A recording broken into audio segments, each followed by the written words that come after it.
and welcome to Breathing 101. I'm Cameron, and I'll be your cartoon physical therapist to start you off. So why we're going over some of this information is to give you a better understanding as to why we pay attention to breathing and part of your treatment.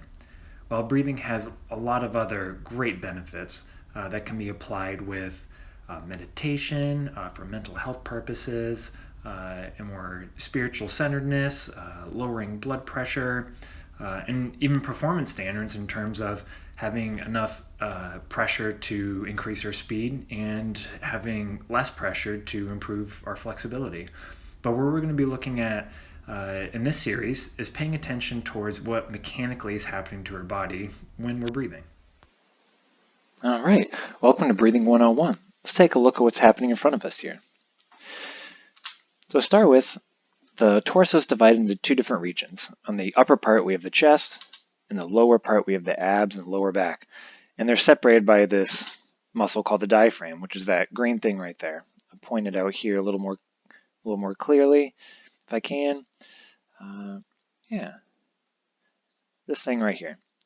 So whenever we go to breathe in, okay, that muscle contracts and it drops down. And when we exhale, it rises up and pushes the air out. So that white stuff coming in and out, that's air. This picture is similar to what we were looking at before. Right up here we have the chest. This squiggly blue line's the diaphragm. And then down here are the abs and lower back. So on the right side, the exhale position. On the left side is the inhale position.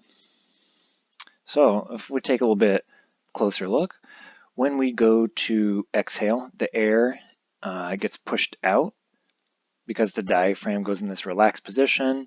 Our ribs pull in, pushing the air out of our lungs. And we also have less pressure within our abdomen and less pressure pushing against the front of our lower back. And just the opposite, when we're going to breathe in, our diaphragm drops. It goes from a high position to a low position. And the air is going to get pulled in like this. Okay, so that increased air pressure is going to push out against our ribs, making them go out in a 360-degree direction, ideally, like a cylinder. We're also going to get more pressure pushing against the front of our lower back and the front of our abdomen.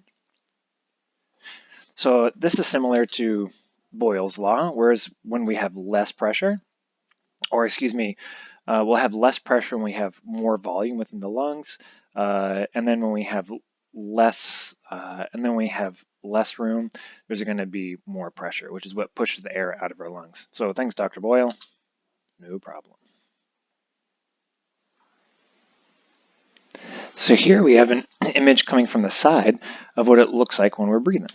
So on the front of the chest, and then we've got the diaphragm. Still in a similar place down here, and we got the upper back just to orient you to what we're looking at. So the diaphragm is this thing coming up and down right there. So look at all this motion that occurs every time that we go to take a breath. So the ribs, the lower back, the body has to make room just for us to take a breath in. Hey, welcome back again. So to get a better visual of what's going on with some of our bone movements, we're going to have to step out of the cartoon world for a little bit. So let's go. Hey, this will probably be a little more helpful so you can see how the bones move a little bit. Got my skeleton friend behind me. Let's get going. So, when you go to take a breath in, your rib cage, or at least the lower rib cage that's more down here, when you go to breathe in, it's going to come. And when you exhale, it's going to go. Okay? So it's kind of up and down like this.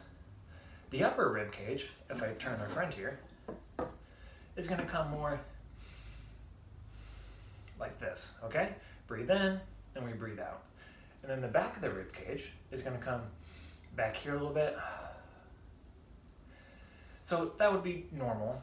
And if you look at the links below here, you can get a little bit of an idea of what happens if we can't do that. And more specifically, what happens in the neck and what happens in your lower back. If some of those links below here, you can get a little bit of an idea of what happens if we can't do that. And more specifically, what happens in the neck and what happens in your lower back if some of those are problems.